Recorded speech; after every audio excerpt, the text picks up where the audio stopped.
boys, Zenit St. Petersburg versus Chelsea, Atalanta versus Villarreal, Salzburg versus Sevilla. Also on GoTV. Keep tuned on for Europa League action on Thursday. So much action coming your way only on DSTV and GoTV. Recharge your GoTV and DSTV decoder now.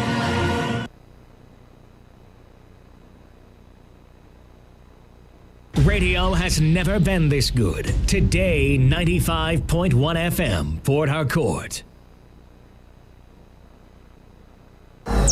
Okay, it's live on Today 95.1 FM. Where else can be better? Tuning on to Today 95.1 FM, and we will make your day. This is Today 95.1 FM.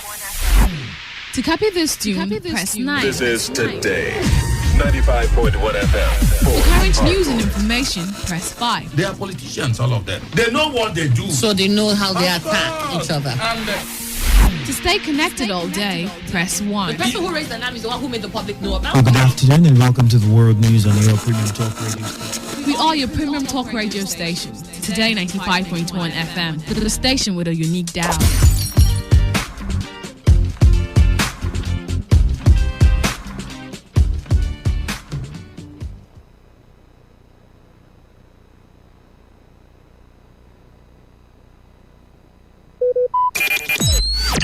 Talk radio. I listen to a lot of talk radio. 95. When the weather becomes strict and everything becomes unsteady, the only way to go is tune to Today 95.1 FM. And the world of information, entertainment, and education will be served as breakfast, lunch, and dinner. Welcome to the show. You're listening to Today's Quest. A newspaper review segment is what we've Now got. who says I can't bring the party to your house right now? Because, even if it's raining, I still bring the heat right here. I am here for you, and I know you are here for me. It is surely the best 15 minutes of football you can find anywhere on radio. Back here in the Garden City of Port Harcourt. Today, 95.1 FM. Nothing but the best. Nothing but the best.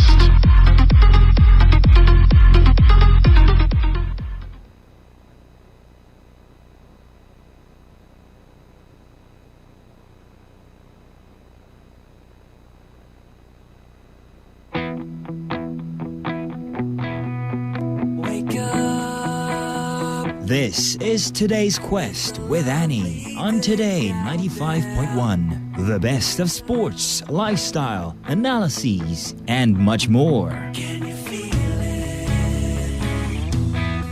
Can you feel it? Can you feel it? This is Today's Quest with Annie on Today 95.1 FM.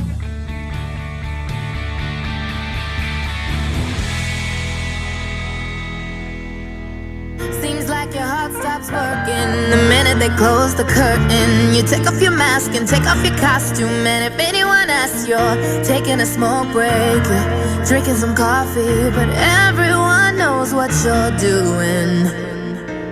Seems like the bus moves slower just cause you got somewhere to go. So you take a few pills in Beverly Hills, but if anyone asks you, you've got a prescription, you got an addiction, who do you think that you're fooling? John Doe, I just want the John I know.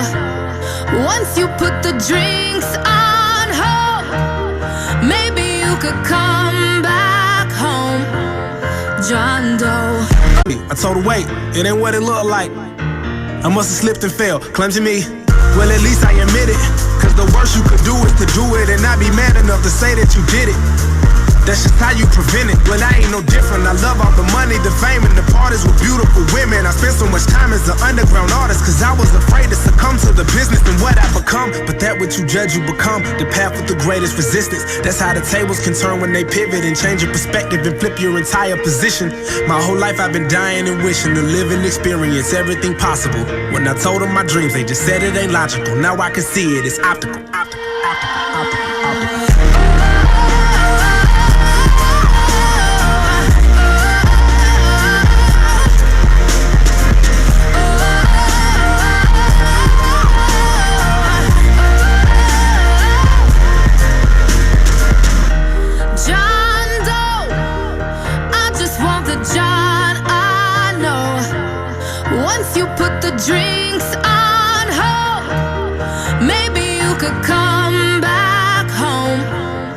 John Doe.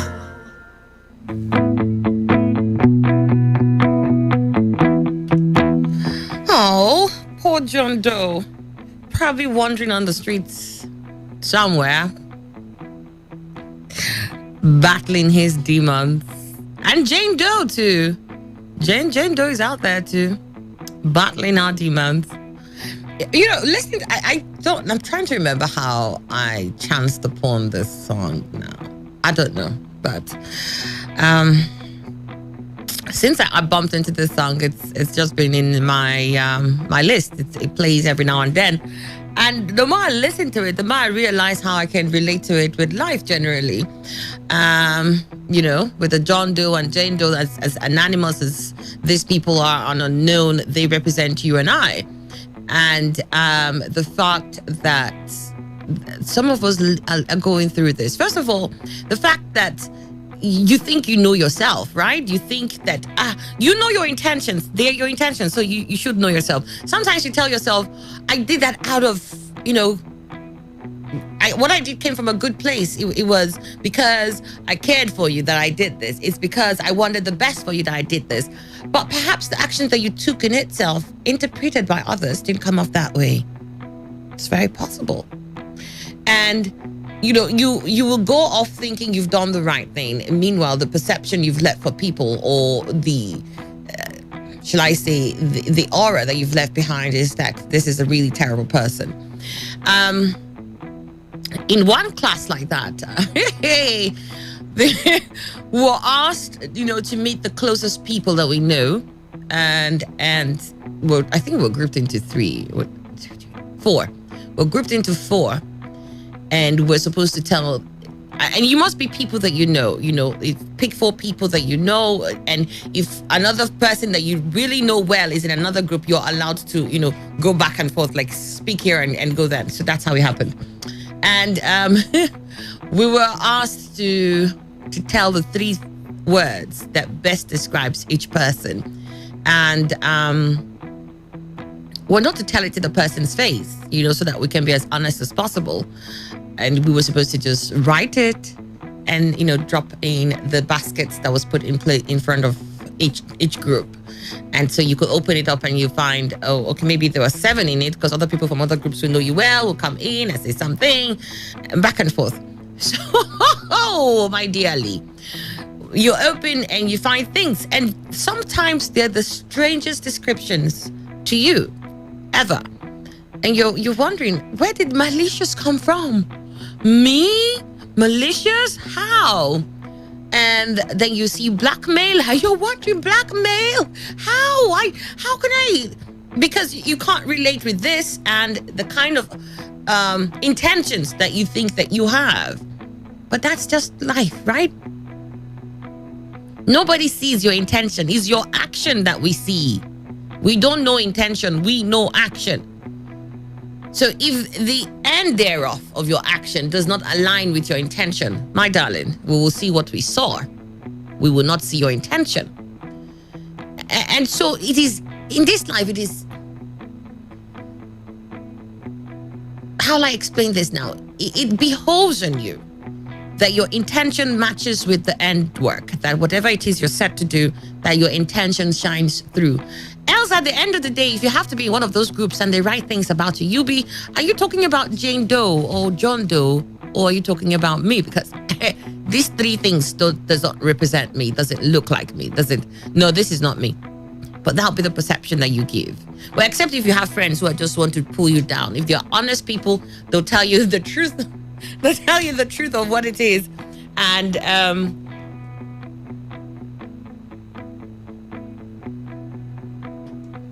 they'll tell you the truth of what it is.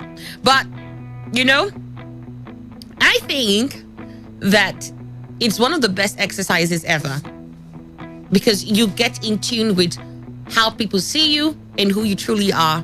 And then you can make amends. You can say, look, okay, I'm going to get to this point. At least I can repel this sort of actions that I do, and I can begin to let people see me in this manner. I think it's important. So if you don't have to be in an exercise group to do that, I think what you can do is find friends and ask them, describe me in 3 words. What 3 words best describes me? And you can tell them to be as honest and as blunt as possible because you want to be a better person. And if everything comes nice and sweet, well, maybe perhaps you're nice and sweet. But I doubt that anybody entirely in this world is all nice and sweet. Well, except if you're Annie. All right. Emmanuel, why did you laugh? Except if you're Annie, I'm the only person who's nice and sweet. John Doe, that's done it. Yeah, you agree, right? Oh, yippee. My Wednesday starting off right. I've got two people that concord. As far as I'm concerned, Emmanuel concord. I don't want to take his snickering to be anything else, but he concord. All right, 14 minutes gone past 8. It's time for the newspaper review segment. We'll be checking out that on our Facebook page. Please follow us on Facebook, or like that page rather. You follow us on Instagram. Our Instagram handle is at TodayFM951. I was going to tell my Instagram handle. That of Today FM is at TodayFM951 on Instagram. Now on Facebook, we are Today 95.1 FM. Today 95.1 FM. Please check us out. And then you find all the stories that we've got today for discussions on the paper review segment. It's all up there in links. Click any of the link with the story and share your thoughts with us on that platform. We'll get to it sooner than later. And from the very first story in The Punch, Lai Mohammed has enhanced Nigeria's image. This is what Buhari is saying. Lai Mohammed has enhanced Nigeria's image. Buhari. Also from The Punch, confusion as Buhari sacks AEDC management over workers' strike. Confusion as Buhari sacks AEDC management over workers' strike. And Supreme Court orders substituted service on PDP and others. All these stories from The Punch. Supreme Court orders substituted service on PDP and others. Federal government, MDAs bar unvaccinated visitors. Lagos to demand jab cards at parties. Federal government, MDAs bar unvaccinated visitors. Lagos to demand... Oh, God, federal government is still going to like this. You can't come into Aso Rock unless you are vaccinated. So that the visitors who are coming there to demand for things will reduce. Tell them if they need to show you their vaccinated cards. If not, no coming into Aso Villa. Federal government, and I can imagine if that was supposed to happen in all the MDAs, all of you who like to go see ministers, this is it now. Go get your job. If not, says here that federal government MDAs bar unvaccinated visitors. Lagos to demand jab cards at parties. Lagos, which is Owambe parties, very soon we're coming for you. Before you Owambe anything, where is your jab card? Also from the Punch newspaper, Niger Delta youths knock Bayelsa governor for comparing Nembe oil spill to Hiroshima. Please, did you allow him? What he saw there, he felt it was Hiroshima-like. I mean, he has the right to view it. Why do you want to do? He said that one was Hiroshima. It was caused by, it was an atomic bomb then, right? Yes, atomic bomb. And he says what happened here is not, please. I don't like this Niger. And when I read the story, I'll discover who they are. If he wants to see it Hiroshima-like, allow him to see it there. I just hope that means he's going to deal with it in that same gravity. And then moving on, we have also from the Punch newspaper, oil well. Senate threatens arrest of firms, and then the firms sue lawmakers, demands 10 billion naira. Oil well, Senate threatens arrest, firm sues lawmakers and demands 10 billion naira. Also from now, we move on to the Vanguard newspaper, alleged 13 billion naira arms fraud. EFCC files charge against ex-army chief Minima and 2 generals. Alleged 13 billion naira arms fraud. EFCC files charge against ex-army chief Minima and 2 others. Northern youths endorse Bello for 2023 presidency. Say he's capable. You find that in the Vanguard newspaper. Northern youths endorse Bello for 2023 presidency. They say he's capable. Insecurity, escaped prison inmates are on a rampage in Imo. Uzodimma laments. As insecurity, escaped prison inmates are on a rampage in Imo. Uzodimma laments. Also from the Vanguard, delivery van crushes 17 students in Lagos. Delivery van crushes 17 students in Lagos. You find that in the Vanguard. And then from the Vanguard, Switzerland, Arnage signed contract on Mantra Phase 2 over recovered $32.5 million Abacha loot. Switzerland, Arnage signed contract on Mantra Phase 2 over recovered $322.5 million Abacha loot. of telecoms shutdown, truth and reviews. You find that in the Vanguard. Of telecoms shutdown, truth and reviews. Buhari flags of 300 million naira, $300 million Afrexim Bank's Medical Center laments brain drain. Buhari flags of $300 million Afrexim Bank's Medical Center and laments brain drain. And then from this day newspaper, we've got $418 million Paris Club refund. Court to hear governor's suit against payments to consultants on December 13th. $418 million Paris Club refund. Court to hear governor's suit against payments to consultants, December 13th. And president has recovered over 1 trillion naira stolen funds, says PACAC. President has recovered over 1 trillion naira stolen funds, says PACAC. And then from this day newspaper, in APC, it's crisis without end. In APC, it's crisis without end. The Guardian has a caption here. It reads, Nigeria ranks below Seychelles, Lesotho, Namibia, others in Global Passport Index. Nigeria ranks below Seychelles, Lesotho, Namibia, others in Global Passport Index. Nigeria, Belarus move for mutual ties. The Guardian has that story. Nigeria, Belarus move for mutual ties. Buhari sends Finance Bill 2021 to National Assembly. And then from the Tide News online, we have again, River State government begins unveiling and flag off of 9 key projects tomorrow. Again, River State government begins unveiling and flag off of 9 key projects tomorrow. Wike Okonjo-Iweala, others bag DAR awards. Wike Okonjo-Iweala, others bag DAR awards. You find all this in the Tide News online. But everything is up on our Facebook page. Go ahead, Today 95.1 FM. Like that page. And let's get to hear your thoughts on any of the stories we have there. Starting from the very top, Lai Mohammed has enhanced the image of Nigeria. President Muhammadu Buhari has hailed the Minister of Information and Culture, Lai Mohammed, for creating understanding and enhancing the image of the country. This is as he joined family and friends to facilitate with the minister on his 70th birthday. Buhari's felicitation is contained in a statement by his special advisor on media and publicity, Femi Adesina, titled, Buhari hails Lai Mohammed at 70. According to Adesina, the president congratulates the minister on the milestone, heralded by many years of diligent service to the country, working as a lawyer and a businessman before getting into politics, where he served as Chief of Staff in Lagos State and National Publicity Secretary of the All Progressives Congress.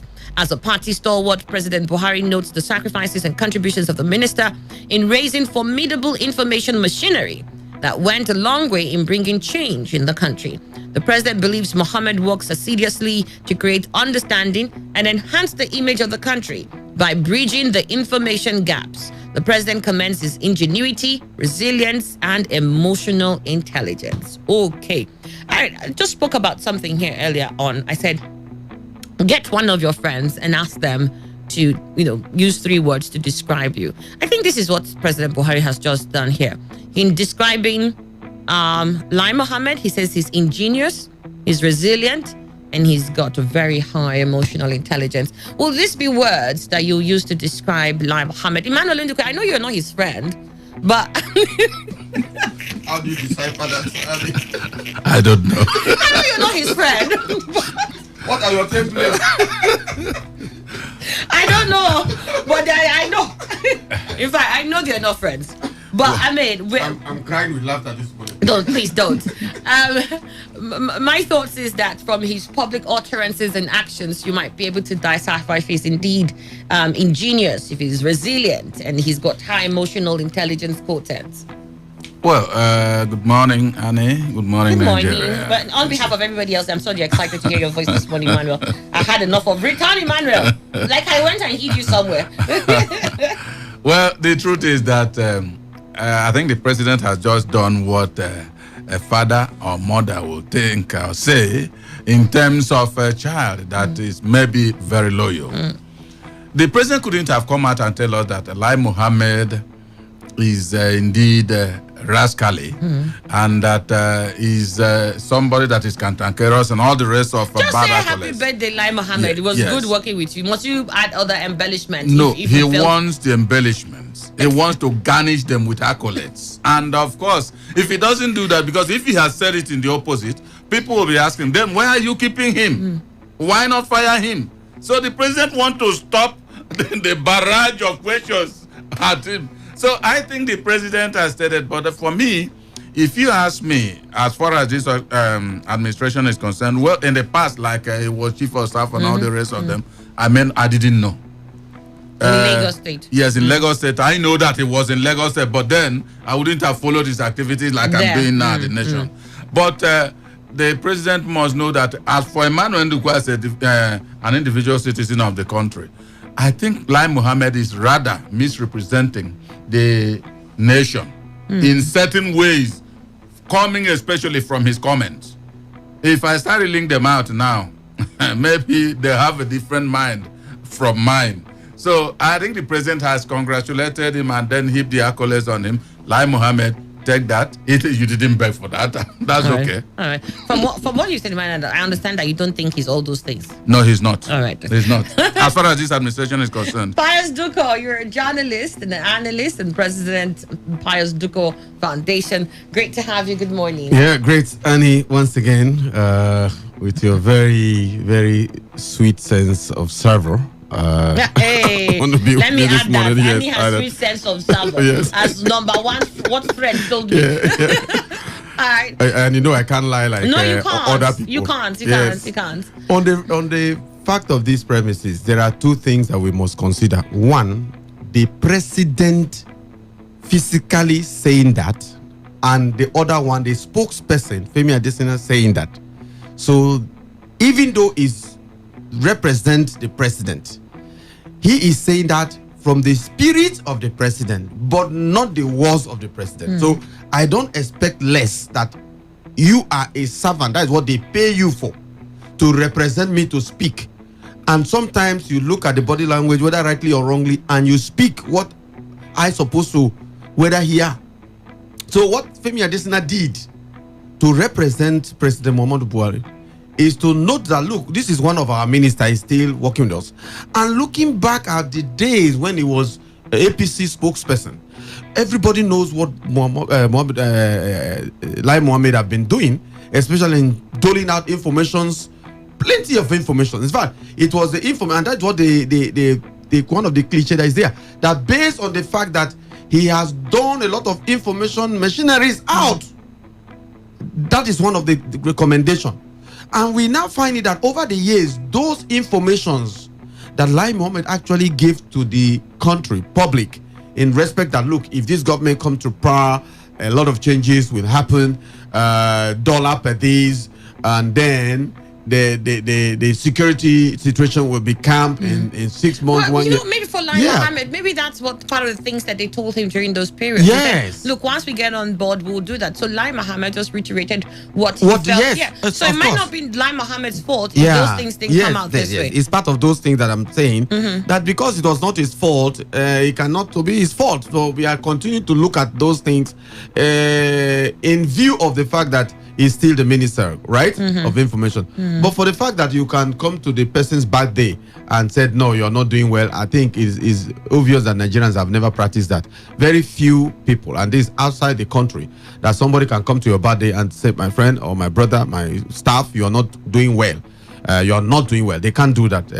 It's very hard, especially when the cake is there, wine is there, or food, other things are there. But I'm sure that sure the president is above all of that. No, the president did not come there. It's Femi Adesina that comes there. Yeah, but so Femi Adesina was him. speaking for the president. Yes, as far as fine. I'm concerned, that's the president speaking. Yes, that is what we are saying. But I just want to separate it that the two of them are not the same. He was speaking for the president. So all the words he mentioned there were President Buhari's words. That's how we see these things. Lai Mohammed has enhanced Nigeria's image. Buhari, you find that story there. But I mean, has Lai Mohammed enhanced the image of Nigeria with his actions as Minister of Information? That is the second one. Has he? I said he has misrepresented the image of Because Nigeria. that's what the president is talking about. Yes. He hasn't Image of enhanced the the image No, of No, Nigeria. no. For me, Compared to, you know, I don't want the to barrage of information that was coming before it, and that was the analogy I was trying to put before us. That look, based on the information prior to the time he was coming in power, look, this is what they told him, right? But now that you are there, did you begin to see that those things are not? They begin to be like a mirage. It's not longer Yeah, there. but I mean, do we truly understand what his job entails? He's not going to come out there and say, look, we're failing. Yeah. Lai Mohammed's job will not allow him say that. Yes. Right? The person who can say we're failing will be the president. Yeah. But Lai nobody. Mohammed will continue to say, look, as long as there are things that are going south here, this is what we're doing. He's going to, as much as possible, steer us towards some light, if at all, any. That's what his job will And entail. that is why it is impetus on us now to look at it and So, decipher I mean, are it. we looking at Lai as a person, or that we're looking at him through the office that he holds? All of them. We'll come to that later, because I think that there's a part to this that we're not exposing. All right, confusion as Buhari sacks AEDC management over workers' strike. Confusion as Buhari sacks AEDC management over workers' strike. There was confusion among power sector operators on Tuesday after President Muhammadu Buhari fired the management of the Abuja Electricity Distribution Company as a result of the strike embarked upon by the AEDC workers the preceding day. Officials of the Federal Ministry of Power said the management of AEDC had been replaced with an interim governing council, stressing that the directive came from the presidency. Indeed, the management of AEDC has been dissolved through the initiative of the BPE, the Bureau of Public Enterprise. The Deputy Director Press, FMP, Austin Asuloka, told our correspondent in Abuja. He added a new interim management formed by NERC, Nigeria Electricity Regulatory Commission, has been put in place. But many operators in the sector view the move by government as confusing, because government shares in power distribution companies is 40%, while private sectors or private investors in the firms control 60% shares. However, it was learned that the strike by workers of the AEDC on Monday was embarrassing to the government after the industrial action grounded power supply in the nation's capital and 5 other states for about 10 hours. It's just 10 hours. They should come here. There's some places that haven't had light for 3 months. The Punch reported on Tuesday that power supply was grounded on Monday in Abuja, Nasarawa, Kogi, parts of Edo, Niger, and Kaduna states following the strike embarked upon by the workers of AEDC. Both the Transmission Company of Nigeria and the management of the AEDC confirmed that the strike by the in-house union of the power firm led to the blackout witnessed in most states that got their supply from the DISCO. Although the strike was eventually lifted on Monday night, it was initially embarked upon due to the failure of AEDC to pay outstanding entitlements to its workers. Also confirming the sacking of the AEDC management, the media aide, the Minister of State for Power, Ofem Uket, said Buhari approved the move and a new interim governing board has been appointed to oversee the day-to-day operations of the firm. So, I mean, the confusion is government has just 40%. Yes. And how do you take that? How do you override 60%? No, government is just one single individual, as it were. They have 40. Then the private sector, individually, have many aggregated shares of 60%. Well, wouldn't know that AEDC is just the one person to that owns 60%? No, I know. Because so long as he said the private sector, that means it's no, but they're not talking about AEDC alone. They're talking about discos. Yeah, that's what you meant. Now, even at that, it's the same thing. It's even buttress what you might say. The discos are many, having only 60. But government alone has 40. So the House of Pretending Authority over that. And that is why they can fire them. You heard they said it embarrassed the government. The situation here doesn't embarrass them. So what I don't understand, if it is, it shouldn't be confusing to anybody. Let them accept it. A lot of boards and all that have been fired by government, especially where they have commanding height on those over those boards. So this one is no exception. The truth is that even the new the board they brought now, could also go on strike if there are things that you make them. I think government should have found out what caused their strike. But looking at what is happening in other states, our own might not be, because we are not in Abuja here in Rivers State. We have suffered tremendously on blackout. We have suffered outrageous amount. As I'm talking to you, I have also petitioned the PHED in Port Harcourt, the NTA branch. and then there are conflicting issues. You will pay, for example, 5,000 this month. The next month they will give a blanket of 20,000 for everybody. They don't know.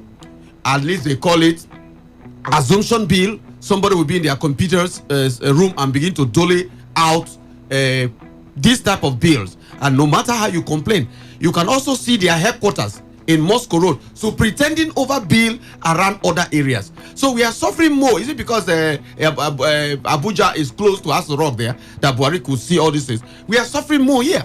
So I think the Minister for Power should also look into the suffering of other people in other states. There are some parts in Port Harcourt that over 3 months they don't have light. Over 6 months they don't. In fact, there are some places in Port Harcourt here that as soon as you go to somewhere to lay foundation, VHD will start give you bill. You have not even roofed your house. They just see foundation of the building. They will just give you bill, and you say, why are you giving me bill? I have not parked into the house. They said that they know that you will soon get parking. So let us give you bill now so that you are acquainted with the bill. And you see a lot of people complaining, and they don't want to take into cognizance of this. And I think this suffering of bill, if the two thing is too much for some of them, the issue of looking at how to segment them will be better. PhD is taking a lot of states here, and they cannot give people light. Okay, they will wait for you when it is close to month end. They give you 3 days light, and they will come and take 20,000, 30,000 for individual, and they will say get a form. They call it assessment form. I have filled assessment form as many times as possible, and the assessment form will not bring anything tangible out of it. Is it because people here are not close to Abuja? That is why they allow the discos here to operate what they like? No. And that's why I'm angry. While the other sector will not enter into the discos and split some of these things. The River State can get about 4 of them, not only one. PhD, the state is too big for only PhD. After all, we have gas turbine before in this state. We're supposed to even do a lot of privatization that people will benefit. What happened to other countries that you go there and 2 weeks there will be no light blink? I think you heard what they said there. Because they strike, they now sack them. They should come here, they will sack the company here every month. Got your thoughts there. All right, moving on. Supreme Court orders substituted service on PDP and others. The Supreme Court on Tuesday ordered that all processes relating to the appeal filed by a former national chairman of the People's Democratic Party, Prince Uche Secondus, challenging his removal from office, be served on all the defendants by substituted means by pasting the same on the walls of the head office of the party at Wadata House, Abuja. The order of the Apex Court followed an ex parte application moved by counsel for Secondus Chief Oba, Maduabuchi San. The senior lawyer had specifically sought the leave of court to serve the notice of appeal filed on November 8, 2021, record of appeal transmitted on November 11, 2021, appellant brief of argument filed on October 18, 2021, and all other processes in the appeal on the walls of the respondents by substituted means, to wit, by pasting the processes on the 6th respondent's PDP head office at Wadata Plaza, plot 1970. Michael Okwara Street, Wuse Zone 5, Abuja, plot 1970. After listening to Madu Abuchi, Justice Mohammed Musa Datijo, who led a 5-man panel of justices of the court, granted the ex parte application as prayed. Other justices of the court were in agreement with the ruling. In the substantive appeal, Secondus is challenging his removal from office before the expiration of his 4 years tenure. Justice Datijo had fixed December 7th for hearing of all pending applicants in respect of that matter. Secondus is still driving on with this move here. He's like, after Supreme, if there's somewhere else to go, I think Secondus might keep, I think he'll put on the brakes after Supreme because he can't go elsewhere.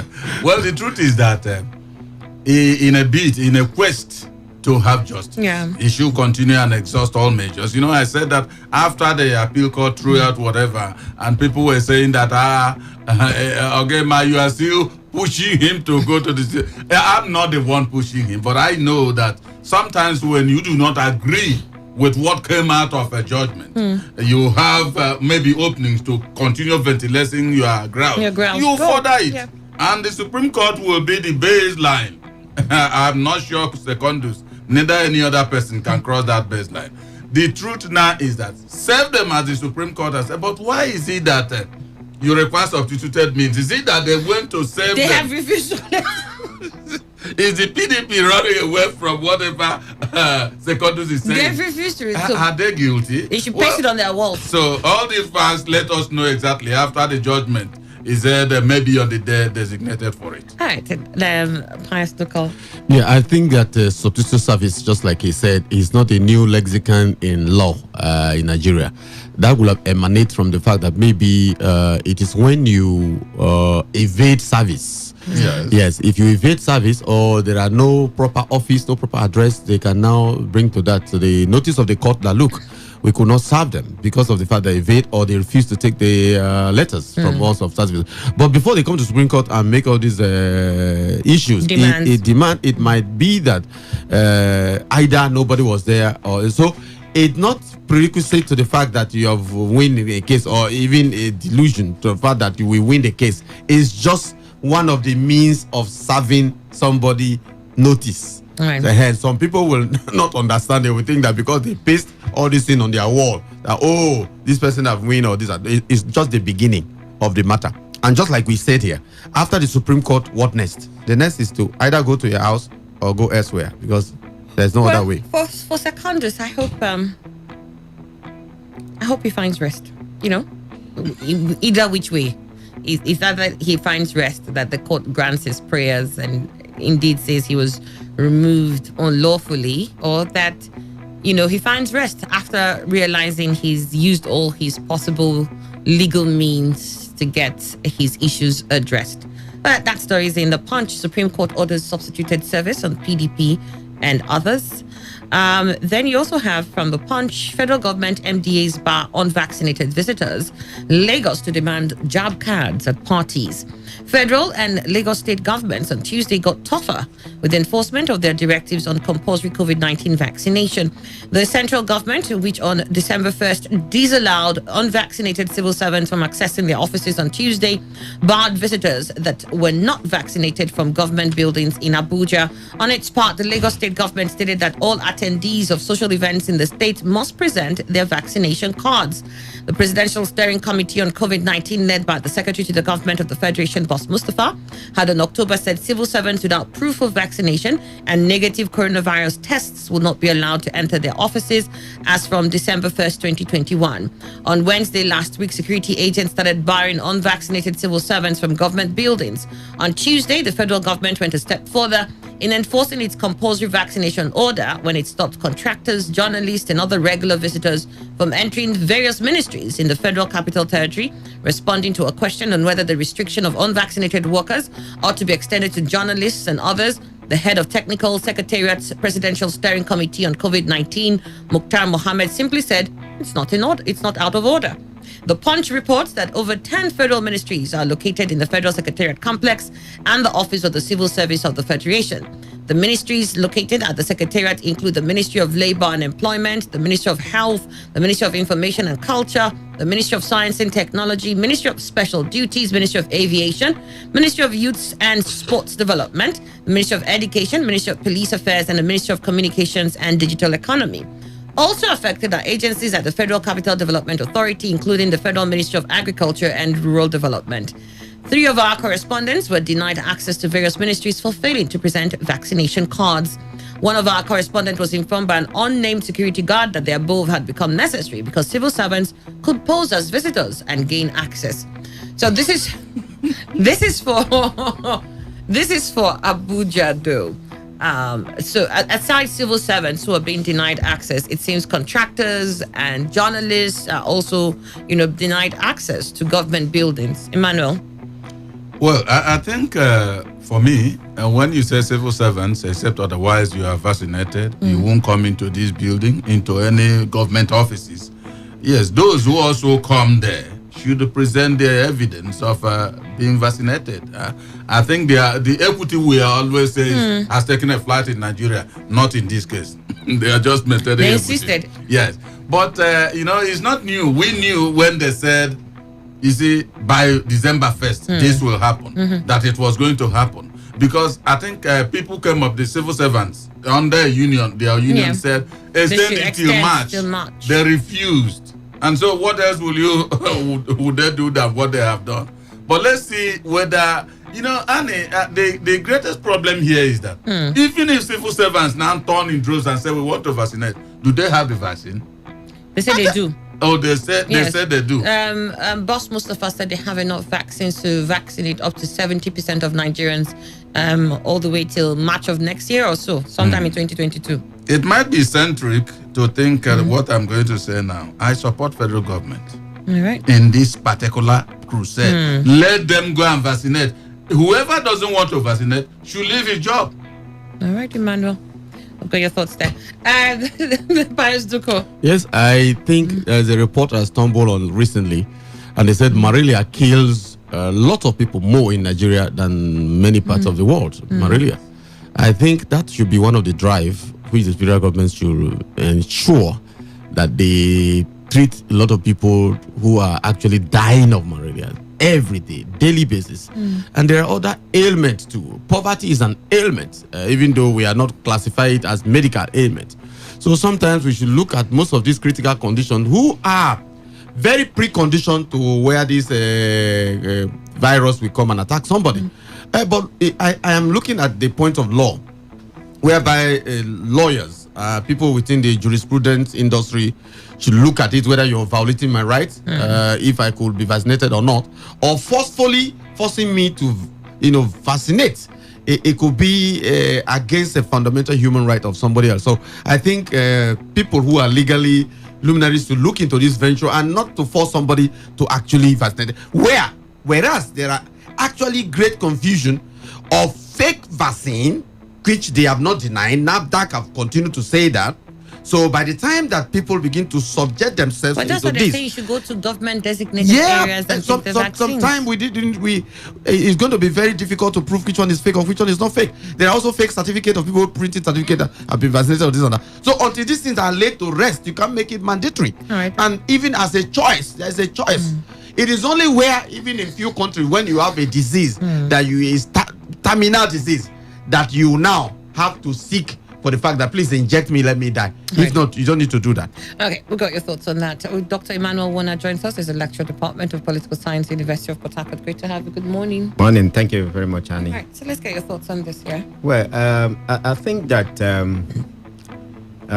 it is the responsibility of government to ensure that human lives are protected. And this is one sure way of doing that. If it is globally proven that you have this kind of disease, which has been ravaging the entire globe and has very, very decimal impact on the populace. We're all living witnesses to that here in Nigeria. So I think it's important that having proved the efficacy of these jabs and those vaccines, and it's important for us to actually be vaccinated with these jabs. But I think that I love the move of the federal government in this regard, and how I wish that this kind of vigor in pursuing the implementation of government policies and directives should also be applied to other laws and policies of government. We are seeing this action playing out, but certain rules or other policies made by government are not, vigorously pursued like we are seeing it now. I want to appeal to federal government to also see how they can extend this kind of vigor to some other dormant rules and policies, that, are affecting the lives of Nigerians. If we can lift this kind of vigor and, strength from enforcing people to take vaccines, we can also apply that to, other policies and programs of government that are lying dormant there without implementation. So I think that for me, people should get vaccinated, having proved the fact that this is a very, very, very dangerous disease that is ravaging the entire globe. So I think they should get vaccinated. All right, then. We got your thoughts on that. Get vaccinated and stop using journalists as an access to get to your buildings. But I mean, if you're attacking your workers and saying, look, we can't have you as civil servants and we're asking Nigerians to get vaccinated and you're not, so we're going to use that to get you vaccinated. I don't know how that extends to the visitors who are coming to that building. I mean, if you can identify yourself as a visitor, except they're saying they don't, that a worker can come in and show himself as a visitor. That's the part I don't get. No, Annie, even a visitor can carry COVID. That's what I'm saying. So long as it's bad in a ministry, and they say don't come except you show evidence that you are vaccinated. Any visitor, in fact, getting ready from his home, should also carry his evidence. That's what I'm saying. They will have made that clear right from the get-go because they said... No, I understand that angle there. Yes, they will have said from now... Even visitors. So everybody, if you're coming into this building, you have to get vaccinated. I want to know if all the ministers are all vaccinated. Well, we are talking about light. People were sacked. Just 10 days, they said they didn't give light also. Yeah. But 10 hours. 10 hours rather. Yeah. So you can imagine what is happening here. Nobody is sacked. The same country. I want to know if they got their so vaccine. The ministers have their vaccinations. That's all I want to know. Maybe if they come here, they will show you their certificate. Moving on. And Lagos says, look, for parties, you got to show your jab card. If you want to have any one bed now. Yeah. That's sad. Operation Show Your Card, line up for the buffet. Let it be, we do all we can. You come to the party and then by the food side, for you to access food. Drop your card.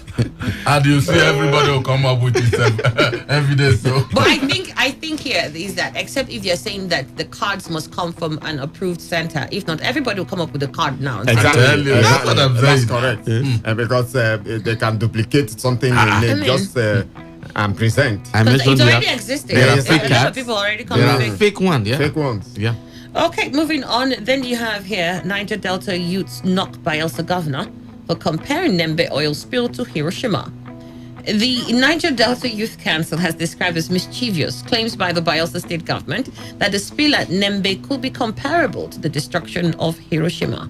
The NDYC, therefore, called on the Bayelsa State Governor, Doyediri, to resign his position over the comments on the spill. The youths described as unacceptable the position of the governor that the Nembe spill was worse than the Gulf of Mexico spill. The national coordinator, NDYC, Bassi Henshaw, stated this while addressing journalists in Abuja on Tuesday. Henshaw said, what is playing out appears to be a poorly choreographed but quite viciously motivated intrigue at work aimed at ignoring the ongoing efforts to contain the leak and mitigate the impact on communities around the location of the well, but more significantly to undermine and damage the presidency. There are some shuddering examples of this wicked intrigue. First was the unnecessary and malicious exaggeration of the spill by a mindless comparison with the effects of the Hiroshima atomic bomb catastrophe. Comparing the Nembe oil spill to Hiroshima is taking mischief to a dangerous level. Doing so only confirms the stark ignorance demonstrated by the comparison. The group noted that the presidency and relevant agencies on their part had responded promptly by providing guidance and support towards the efforts being deployed in containing the spill as well as providing stability. The Niger Delta group also alleged that it appeared that the conspiracy on the issue is an attempt to sabotage and rubbish the efforts of the president. He said Buhari's efforts at reorganizing and reforming the crucial sector are being serially undermined by some forces whose motives are diabolical. All right, Emmanuel. Well, I think it's something that is very gratifying. Is this person also being a bit too dramatic? I mean, you're accusing somebody of being so dramatic. Are you not in the same vein being dramatic? That is it. Exactly. You see, that's what I'm saying. In fact, it's been the tirade or so that everybody is saying Buhari is not doing well. Buhari is not. But this one seems to see Buhari doing well. At least Buhari, in his efforts to check this narrative. Yes, on this particular issue, Buhari should, in fact, raise his hand and enjoy and dance to this. And the state government to do their own bit so that place could be cleaned and normal activities of that particular community will continue. That's just what I should say. I'm not blaming this and that. All right, then. Pass the call. Yeah, I think the comparison by Governor Diri to the oil spill at Nembe and that Hiroshima is metaphorical.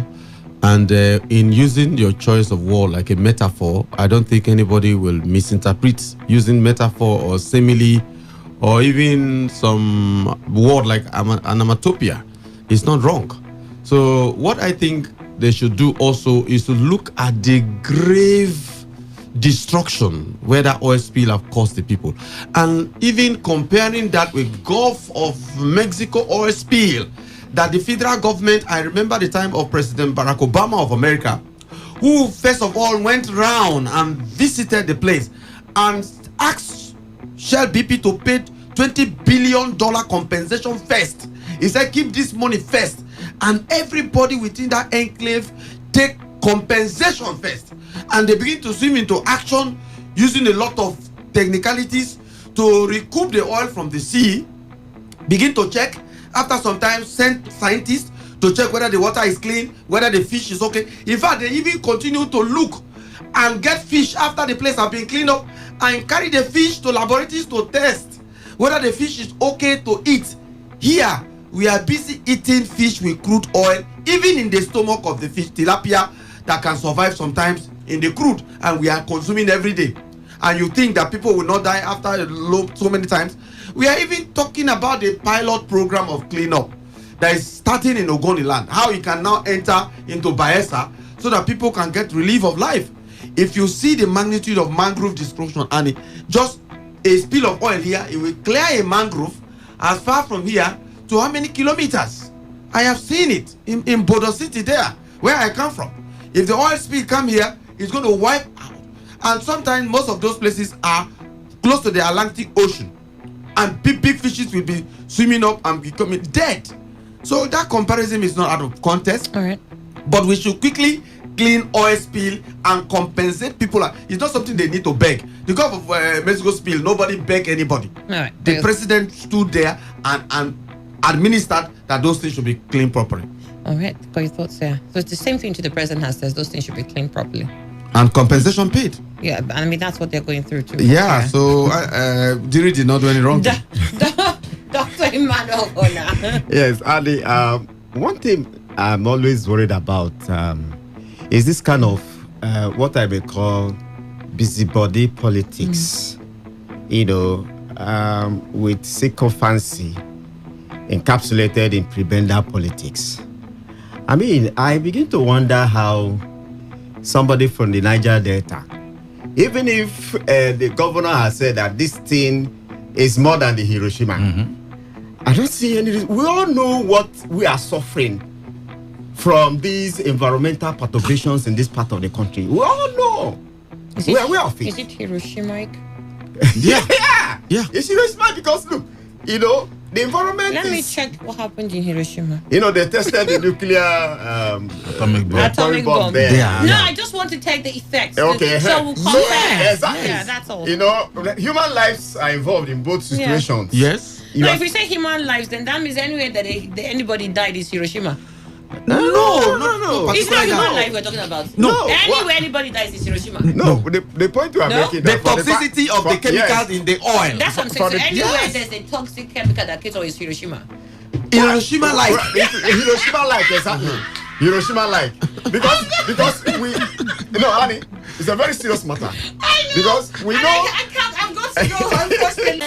La la la la la la la la la la la. Smart mama. Yes. What are you making? I'm making breakfast plus Peak 456 growing up milk. Breakfast plus Peak 456 growing up milk. It is fortified with DHA to support brain development. Tell me more. Cereal, pap, just name it. My kids love it with Peak 456 growing up milk. Wonderful. It also has calcium, vitamin D, and high quality protein to make your kids grow strong. I love it. I will start nourishing my children with Peak 456 growing up milk, fortified with DHA to support brain development. That's right. Grow up strong and smart with Peak 456 growing up milk every day. Port Harcourt, are you ready? Today, 95.1 FM, the voice of the people. Every day, every hour, when the big stories break, depend on our 24-hour news team to bring you the latest. Today, 95.1 FM. Today, 95.1 FM, Port Harcourt. News update. Hello and good morning. Here's the news update on Today 95.1 FM. I am Annie Abdul Salam. President Muhammadu Buhari has hailed the Minister of Information and Culture, Lai Mohammed, for creating understanding and enhancing the image of the country. This is as he joined family and friends to facilitate with the minister on his 70th birthday. In a message signed by his media aide, Femi Adesina, the president congratulated the minister on the milestone, heralded by many years of diligent service to the country, working as a lawyer and businessman before joining politics.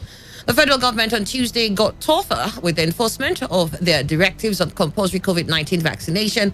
The federal government on December 1st disallowed unvaccinated civil servants from accessing their offices on Tuesday, barred visitors that were not vaccinated from government buildings in Abuja. Reports say some contractors, journalists, and other regular visitors were stopped from entering various ministries in the Federal Capital Territory. The coroner, Epe District Magistrate Mikhail Kadiri, has fixed December 15th for a preliminary meeting over the death of Sylvester Oromoni. The date for the preliminary meeting was fixed on the directive of the Chief Coroner of Lagos State, Justice Mojisola Dada. This was in response to the request by the family of Oromoni for an inquest to be conducted into the cause of death of their son who died last week. The Oromoni family had on Monday briefed the law firm of Senior Advocate of Nigeria and human rights activist Femi Falana to demand the inquest. The Kaduna State government has commenced another competency test for primary school teachers as part of efforts to ensure quality teaching and learning in basic schools across the state. This comes almost 4 years after it conducted a similar exercise that led to the dismissal of 22,000 unqualified teachers and the recruitment of 25,000 qualified ones. Speaking at the commencement of the computer-based test held in 3 different centers, the chairman of the State Universal Basic Education Board, Tijani Abdullahi, said the competency test is not to sack any teacher, but to identify gaps in the subject areas for the purpose of training and retraining the teachers. The World Health Organization says 29 of the 85 countries that were malaria endemic accounted for about 96% of malaria cases and deaths globally, while Nigeria accounted for 27% of deaths. In the data provided, the WHO noted that while Africa had a total of 602,000 deaths out of the estimated 627,000, Nigeria accounted for 31.9% of the malaria deaths on the planet, which was followed closely by Democratic Republic of Congo with 13.2%. It also added that sub-Saharan Africa had the heaviest malaria burden, accounting for about 95% of all cases and 96% of all deaths in 2020. About 80% of deaths in the region are among children under 5 years of age. On the foreign scene, U.S. President Joe Biden has warned his Russian counterpart Vladimir Putin against any military escalation with Ukraine as the two leaders held direct talks amid weeks of rising tensions over Russia's military buildup near the Ukrainian border. In a statement after the call, the White House said Biden voiced a deep concern of the United States and its European allies about Russia's escalation of forces surrounding Ukraine, and made it clear that they would respond with strong economic and other measures in the event of military escalation. President Biden reiterated his support for Ukraine's sovereignty and territorial integrity and called for de-escalation and a return to diplomacy. Australia Prime Minister Scott Morrison says his country will not send officials to the Winter Olympics in Beijing, joining a U.S. diplomatic boycott of the event and risking a further soaring of relations with China. The United States announced its boycott on Monday, citing China's human rights atrocities, fueling anger in China, which warned of resolute countermeasures in response. The formal boycott risks further straining Australia's relations with China, its largest trading partner, which soared after Canberra introduced foreign interference laws, banned Huawei technologies from its 5G broadband network, and called for an independent investigation into the origins of COVID-19. Prime Minister Morrison also cited alleged human rights abuses in the Xinjiang region and Beijing's unwillingness to meet Australian officials for talks as key to the decision to boycott. And that was a news update on Today 95.1 FM. Do not forget, please take responsibility. Wash your hands frequently with soap under running water, and avoid touching your face in high contact surfaces as you move around today, as this will help prevent the spread of diseases. To have a great morning. I am Annie Abdul Salam. This is Today 95.1 FM, Port Harcourt, voice of the people. Okay, it's live on Today 95.1 FM. Where else can be better? Tuning on to Today 95.1 FM, and we will make your day. Port Harcourt, are you ready? Today, 95.1 FM, the voice of the people. The solid rock I stand. Christianity has been erroneously interpreted to mean a religion, and this has produced the kind of Christians who live in sin but still believe they are Christians. What difference have we between Christianity and religion? Gospel Deliverance Mission invites you to a 3-day Christian teaching. Theme: Christianity is not a religion. Topics to be discussed will include what happened on the cross, baptism of the Holy Spirit, date Friday 17th to Saturday 18th December 2021, time 5 p.m. daily, and on Sunday 19th December by 9 a.m. Venue: Gospel Deliverance Mission, number 15 Okomoko Street, D-Line, Port Harcourt. Questions will be entertained at the end of each session. Speaker: Awodese Azibalua. On Christ the solid. Gio Bonge Company for property business. Odibola, Odibola. Now we be looking to invest in real estate, or tired of the complaints and frustration that comes with property acquisition, or you need a reliable company to handle your construction projects? Then Odibola Properties is your sure bet that helps you buy, sell, and develop properties in any parts of Nigeria. You can visit our corporate office at Odibola House, Iyaweli Inserim Layout, Tombia Extension, GRA Phase 3, Port Harcourt, River State, or at Plot 6, Aliyu Animation Avenue, Lekki Phase 1, Lagos State. Visit our website odibolaproperties.com. Call Eze on 0808-591-2630. Lisa on 0706-264-1169. Amarachi on 0813-348-7968. At Odibola Properties, you can do business with us and go to business. Odibola, Odibola. Now we be Baba. Petroan Oneness. Petroan Oneness. Petroan Stronger Together. The Petroleum Products Retail Outlet Owners Association of Nigeria, Petroan River State, is inviting all her members to the 2021 last quarterly general meeting scheduled as follows. Date: Thursday, 9th December 2021. Venue has been changed to Siona Suites and Resorts, the road opposite Genesis Fast Food, Woji Road, Port Harcourt. Time: 10 a.m. prompt. To this effect, all owners of filling stations and gas plants in River State are by this notice encouraged to attend, as crucial matters affecting the operations of our businesses shall be discussed. The highlight shall include the official presentation of Petroleum Product Passport 3P programs in River State. This meeting is mainly for managing directors and CEOs. Intending members are also invited. Please be punctual, as all COVID-19 protocols will be observed. Remember, we are stronger together. This message is signed by Sir Francis Chilam Dimpa, Executive State Chairman, and Mr. Addison Kanu, State PRO, Petroan. Have you written UTME multiple times and failed? Are you at the verge of giving up on your beautiful dream of studying in the university of your choice? Don't lose hope. JUPEB is here for you. With your SSC and JUPEB results, you can gain direct entry admission into 200 level in the university of your choice. JUPEB is a national body established by the federal government of Nigeria to conduct credible examinations into Nigerian universities. Please note that candidates can be allowed to register for JUPEB examination if only they had been enrolled for a 9-month training in the approved university of choice. It is the university that registers candidates for the examination. Any enrollment in tutorial or coaching centers is not and will never be authorized by JUPEB. Kindly visit any of our approved universities to enroll for your JUPEB classes now, or visit our website at www.jupeb.edu.ng or call 0816-318-1073 to see the list of approved universities that run JUPEB program.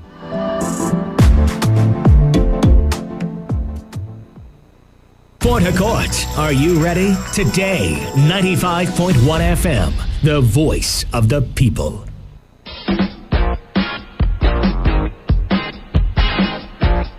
Great to have you back, and good day to you. I have with me in the studio representatives from Agromatic. They are here to tell us about Agromatic. I will let them introduce themselves. Welcome. Thank you. So what's your name? My name is Collins. I am Bitcoin Jackson. My name is Miracle Onyekwere. Okay, welcome, Miracle. So now, can you tell us more about Agromatic? All right, thank you very much. Like everyone knows this voice. This is a voice that gives you the coin that will change your life. Now, Agromatic is a new coin that is about to be launched. Agromatic is a decentralized system that aims to accelerate the adoption of cryptocurrency in Africa. You know, Africans are a bit backward when it comes to cryptocurrency, but the world is revolving such that everything now is going to be crypto. Facebook have changed its name because they want to do crypto and NFT. They don't want to be restricted anymore. Today I was watching a cryptocurrency that is already about to be launched, and they were showing how a rocket to go and plant things in the moon. So now people are moving beyond the ordinary. People are building houses in the metaverse. We are thinking about, okay, let me buy some land in Nigeria. Some people are like buying lands already in the metaverse, an unreal world where you are living your fantasy in real life. And that is what crypto is heading to. So Agromatic is a new cryptocurrency to support farmers, to bring about the adoption of cryptocurrencies in Africa and to eradicate poverty in Africa. And they intend to do this through DeFi, staking, yield farming, and NFTs and the rest. Okay, so just like you said the last time when you spoke about KCL coin, it's not just business as usual. They also want to solve a problem. Yes. So how does Agromatic intend to solve this problem of eradicating poverty and moving to forward the acceptance of cryptocurrency in Africa? Now, Agromatic, the project, when you look at their pitch deck, it's very interesting. Okay, so now, what do you mean by pitch deck? Because I know some people are listening and not everybody is as familiar with all of these things. Okay. You know, like I told people in our seminars, I said, when you want to be involved in cryptocurrency, you must learn to study. Many of us in Africa just want to release money. That is wrong. That is why we would keep losing. I mean, for you to earn, you must learn. So learning is more important, and people that come in contact with me, you would know that I'm not interested in interacting with your money. I'm making my own money. What I'm interested in is impacting the knowledge that will give you that money, and that is what we need in Africa.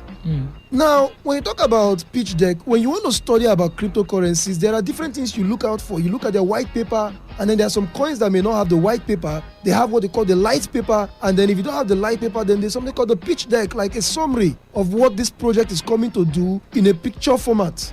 Okay. So that's what the pitch deck is. More like a presentation, just like a slide. Okay. You know, to understand, how it works. So that is what the pitch deck is about. Now, Agromatic has stated clearly that the problem it's facing in Africa is poverty, lack of jobs, restrictions on cash flow across Africa, food inadequacy, inadequate transport facility, insufficient supply of locally made products, and inadequate support for farmers. And then this is the solution. We have a charity wallet that helps orphanages, disadvantaged farmers. The charity wallet will do that. So how do they intend to solve this problem that have been stated?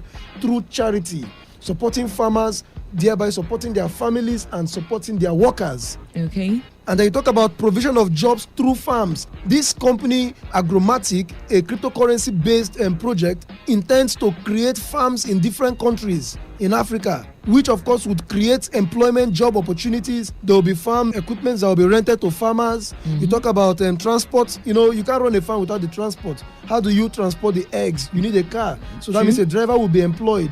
The mechanics will get more jobs to repair the vehicles, to maintain the vehicles. So this is a very good ecosystem. How can you make your 20,000 to become 50,000? That is what the passive income stream is all about, and they are launching it with staking.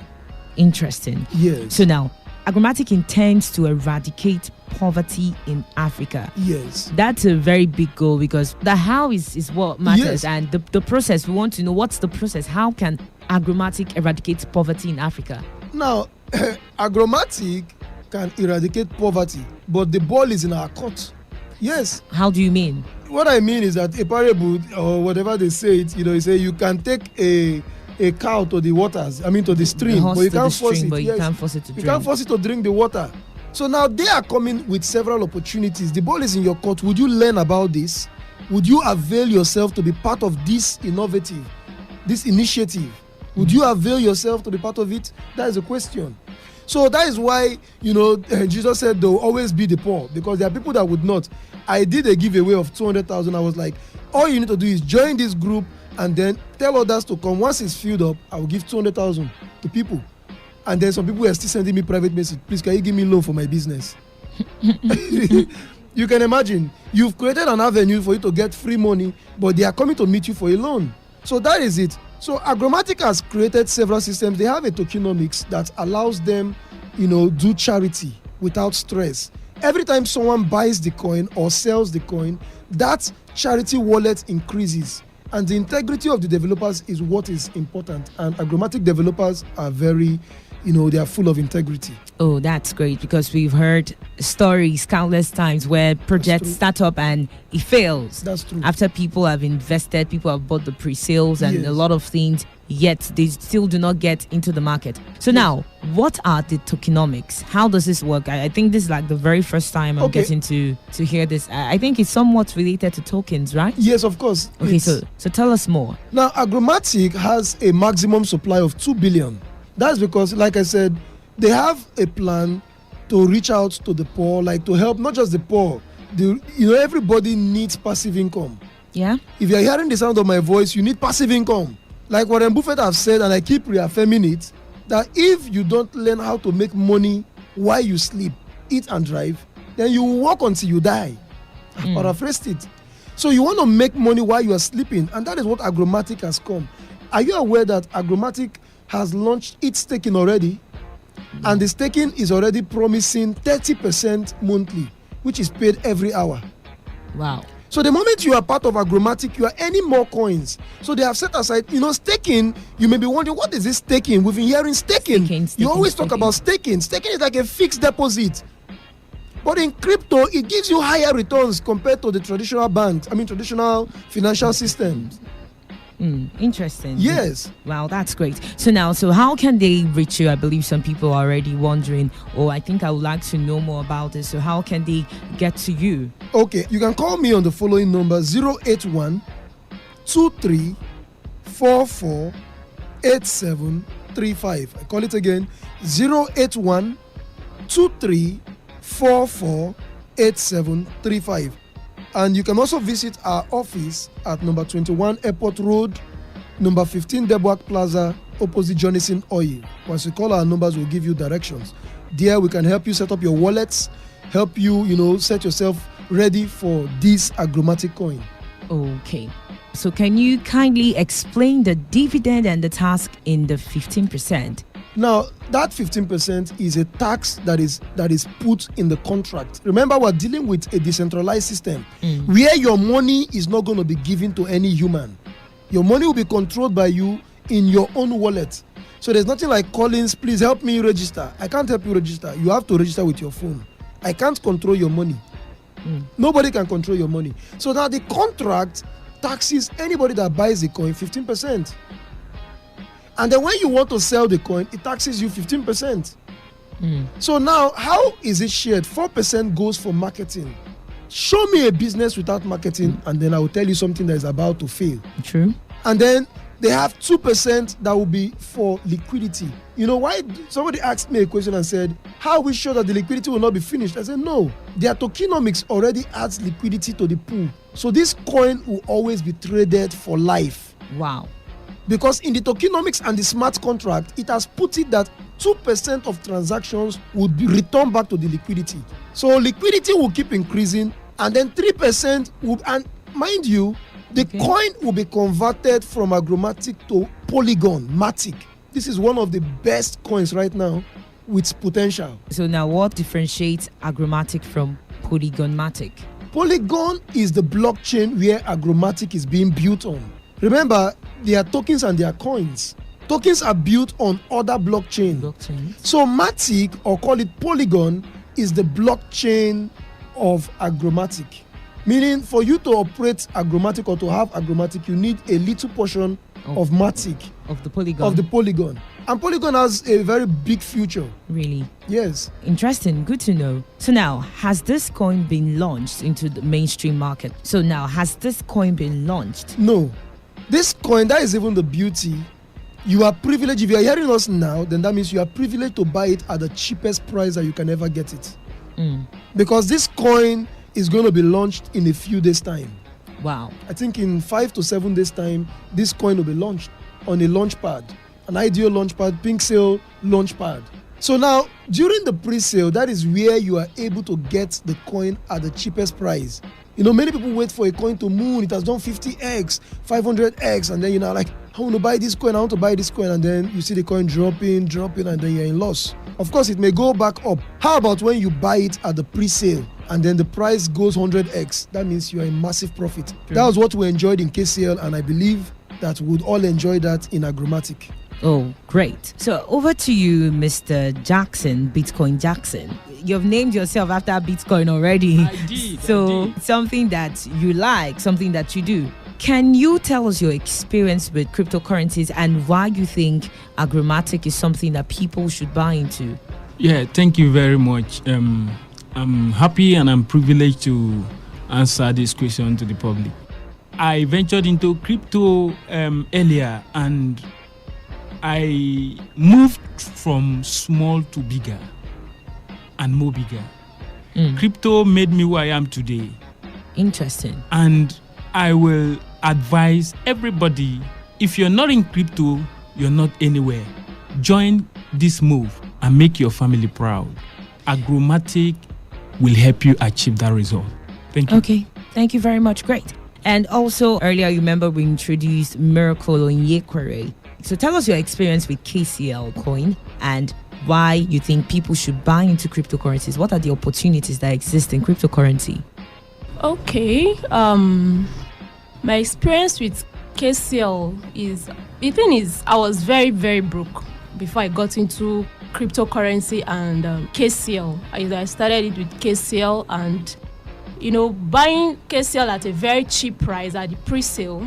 Then it got up, I got profits, okay? Then through that, I was able to see that I was not broke. Like, I could afford the basic necessities, the things that I could not afford in a normal day.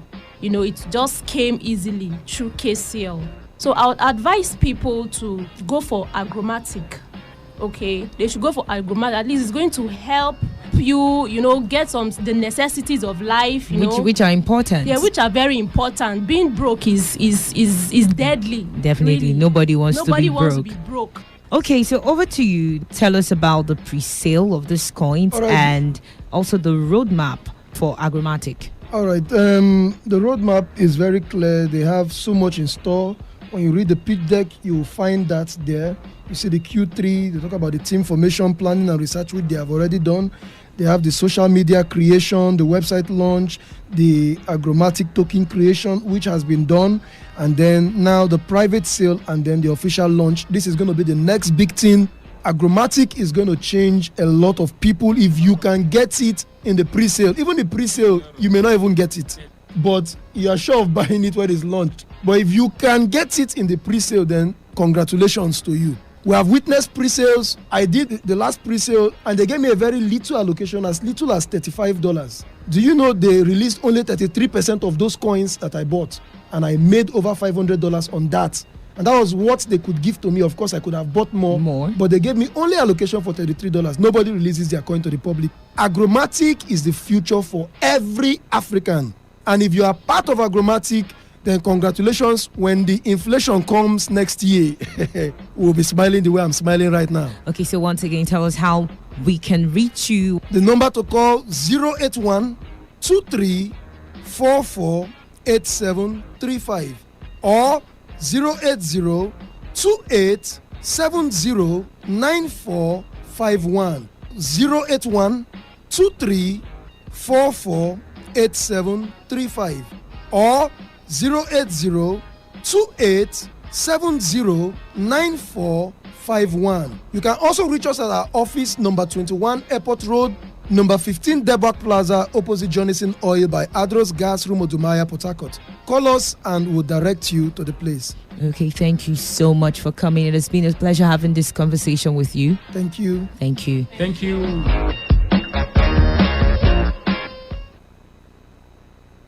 Radio has never been this good. Today, 95.1 FM, Port Harcourt.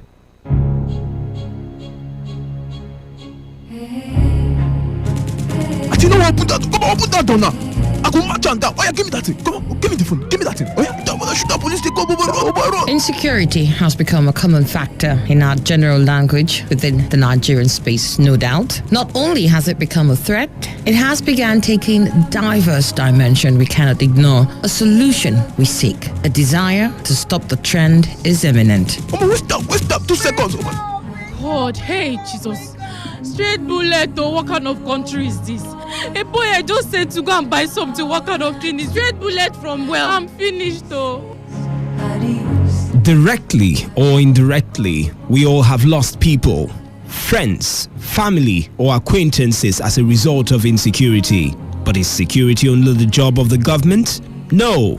Security is not one man's job alone. Every individual in the society has a role to play in order to achieve a secure society. We urge citizens and indigents to adhere and respect the laws of the state, report irregular activities to the authorities, and we implore security agencies to carry out their duties as stipulated by the Constitution and not infringe on the rights of citizens. If we work together, we can build the Nigeria of our dreams. This message is brought to you by Today 95.1 FM. This is Today 95.1 FM, Port Harcourt, voice of the people. If you don't wake up one day and say, okay, this policy is working, and then you expect it to crash the market in the next. Cassava variety that takes 7 months. Do they know it or they don't? What's the beginning? Because you can see they are involved. They are involved, true. So how can you solve it? What will stop it? They are involved. Look at 1.something billion special allowance, 1.2 billion special allowance, padding of budget, 4 billion, this billion, 400 billion. How can they stop Hello, it? good morning. Good morning. Morning, what's your name? Yeah, this is Mr. Zion. I'm calling from Port Harcourt. All right, Zion, go ahead. I think I totally disagree with the Emir. Today's Quests with Annie.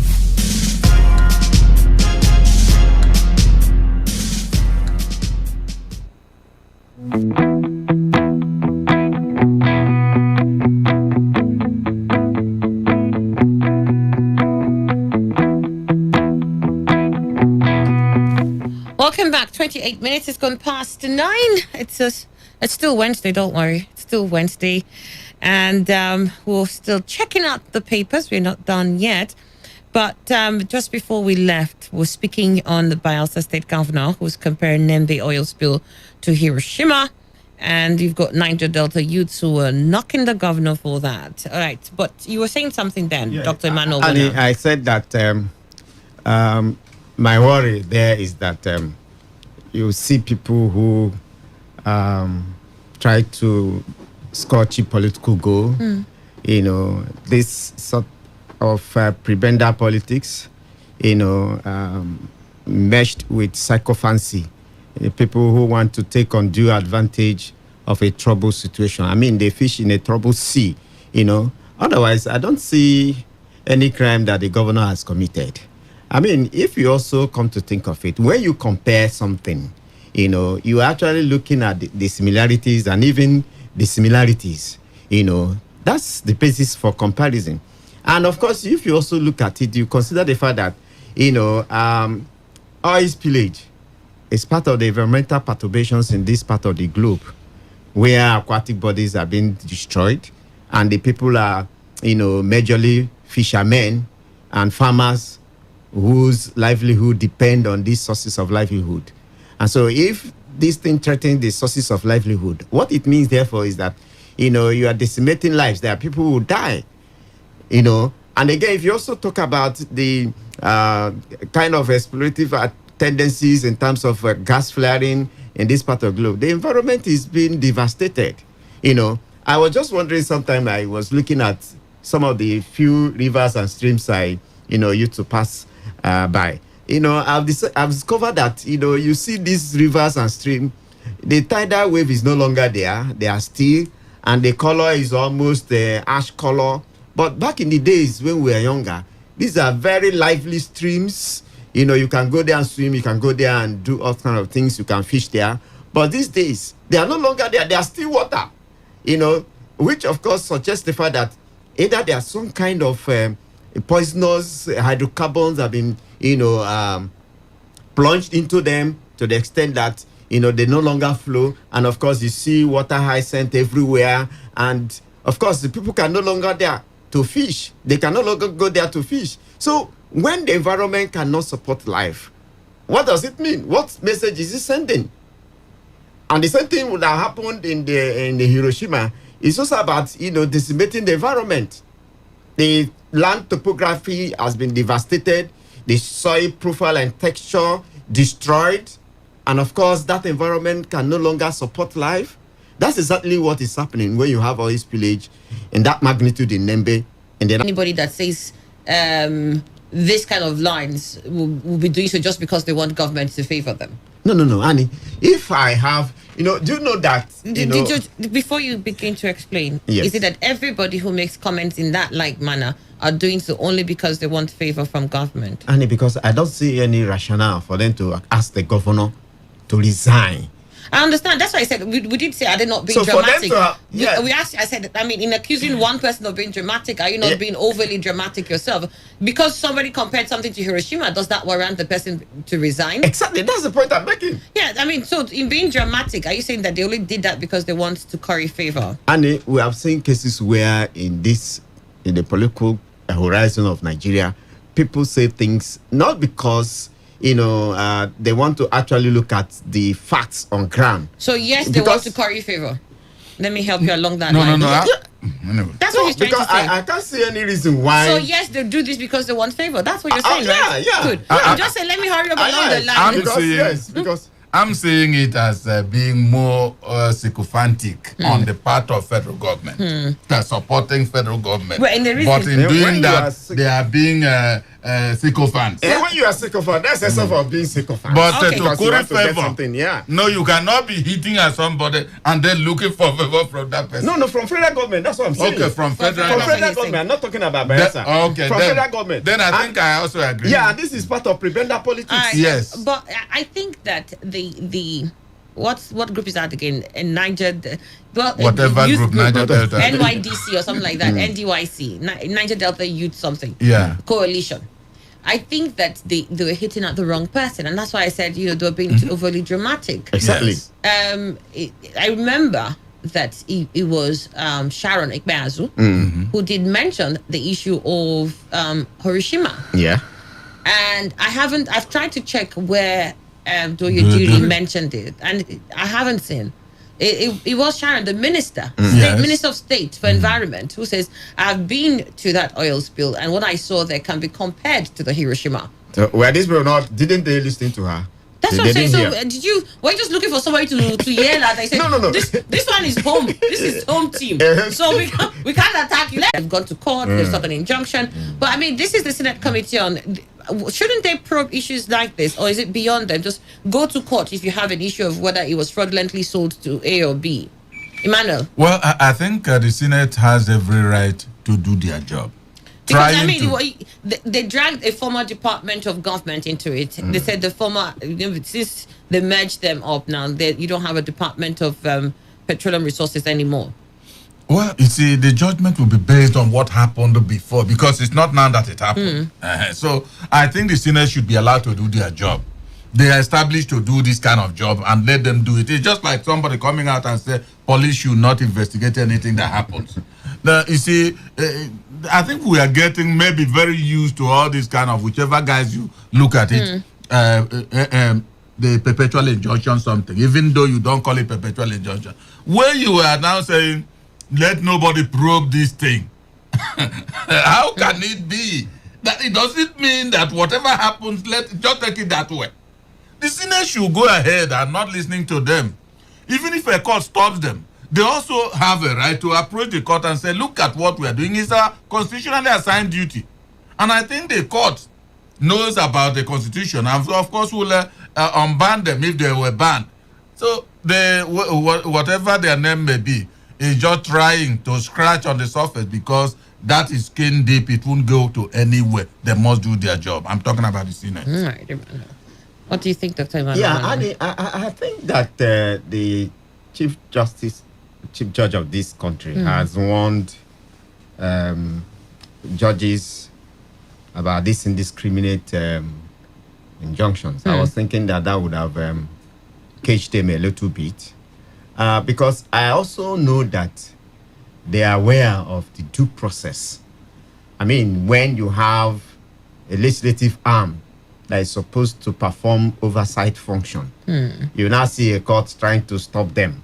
For me, that's usurpation of function. That's an encroachment, you know. And I was thinking that learned gentlemen, women of the bench, should have known that.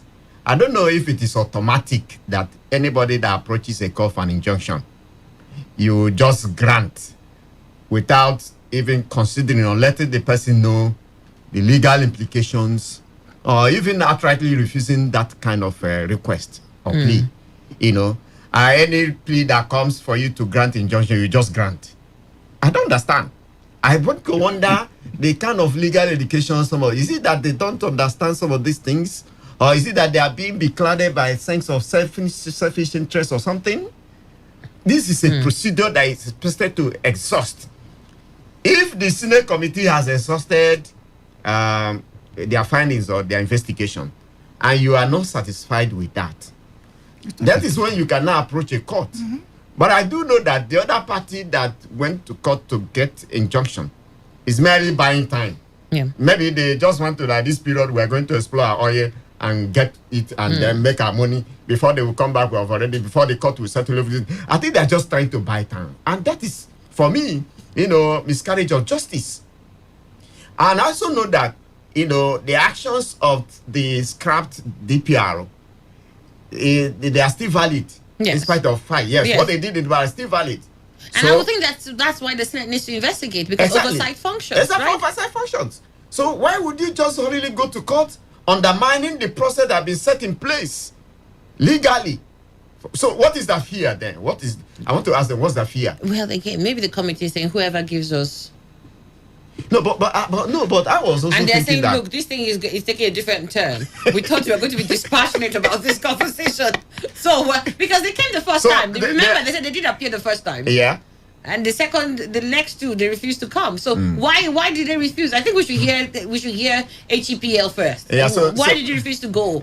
So maybe they were trying to preempt the actions of the committee. Exactly, which is also wrong, legally speaking. Go first. All right. Oil well, Senate threatens arrest, firm sues lawmakers, demands 10 billion naira. Why are they demanding 10 billion? I wonder. What have they done that warrants them earning 10 billion? If you award it to them, Emma, I will get injunction for you for 20 billion. You can see that. All right, from the Vanguard newspaper, we have this here. Alleged 13 billion naira arms fraud. EFCC files charge against Army ex-chief Minima and 2 generals.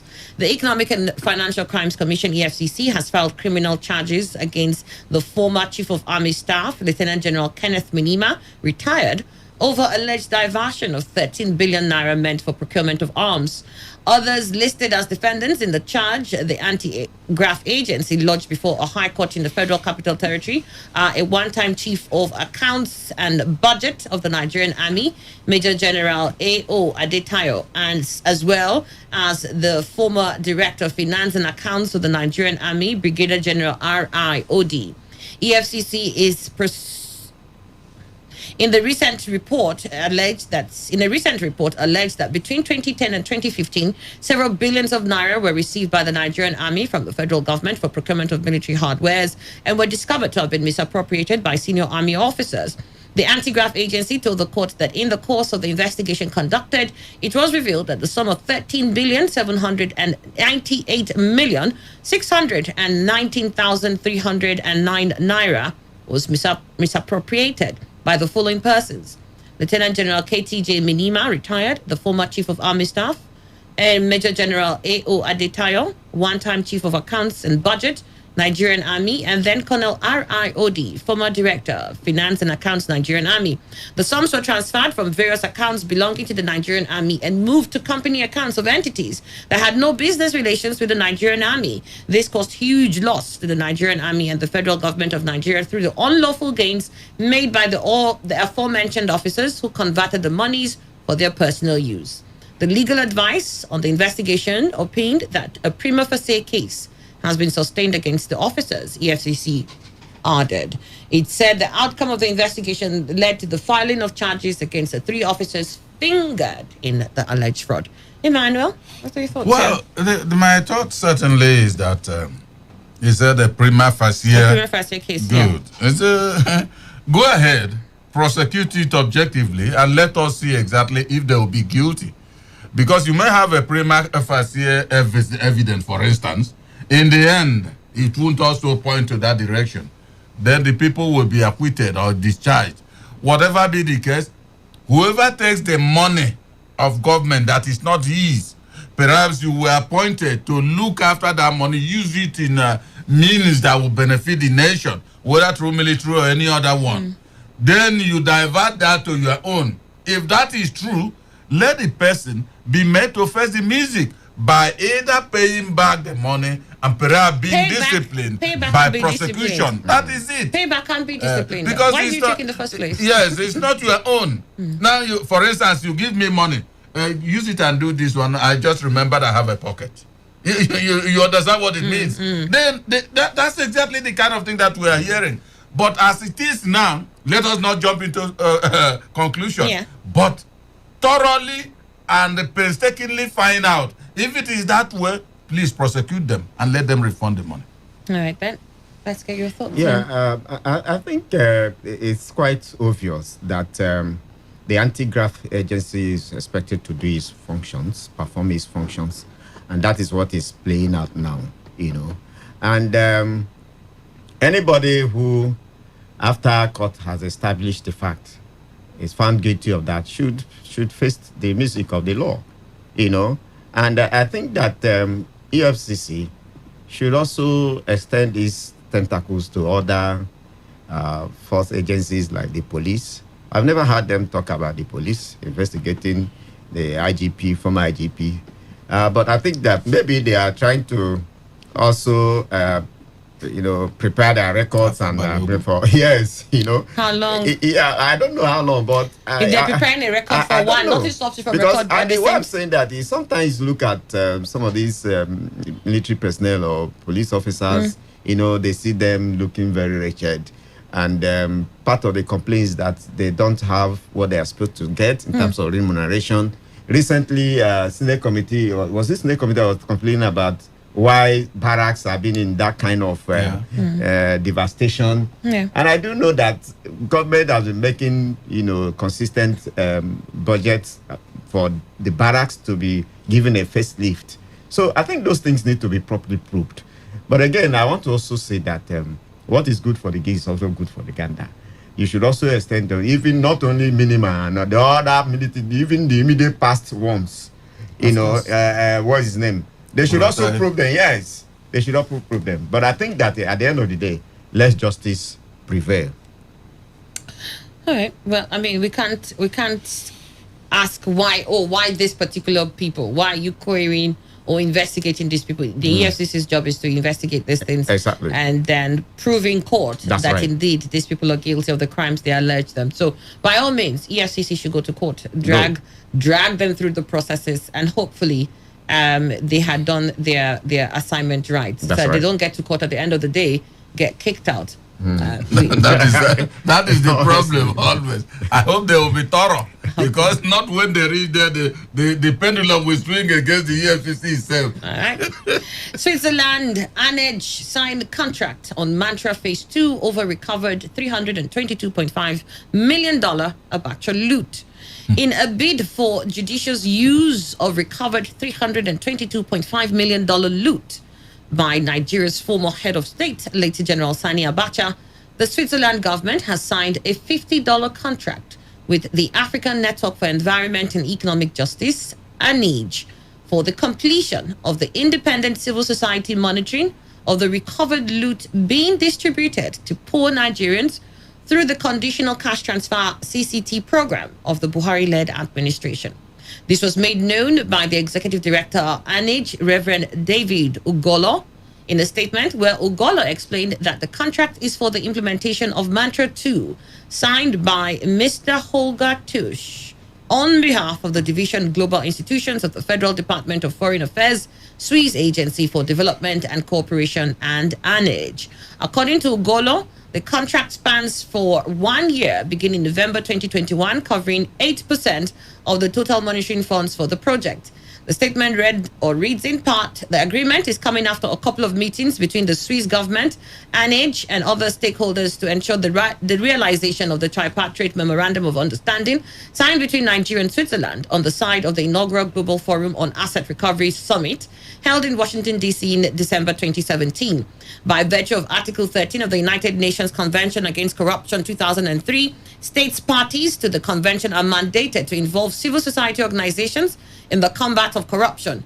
Combating corruption necessarily includes involvement of CSOs in the recovery, repatriation, and management of recovered assets.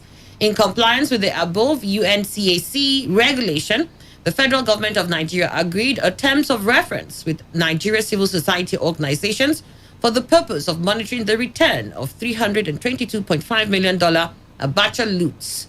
States as the memorandum of understanding between the federal government of Nigeria, the World Bank, and the government of Switzerland. They established a framework for the return of the funds as well as the monitoring mechanism of the funds. ANEJ is the TOR. ANEJ in the TOR was saddled with the responsibility of leading civil society independent monitoring of the returned assets under the aegis of Network on Asset Recovery. All right, Emmanuel, I know that when we first heard that story, that this money is through the World Bank will be sent through to Nigeria, dispatched to the poor of the poor, the needy. Part of the complaints we had was how will they get to these people? Yeah. How do they identify these people? And, for how long will that process be? Is it just a one-off, or are they doing that for a period for them to exhaust all 322 million?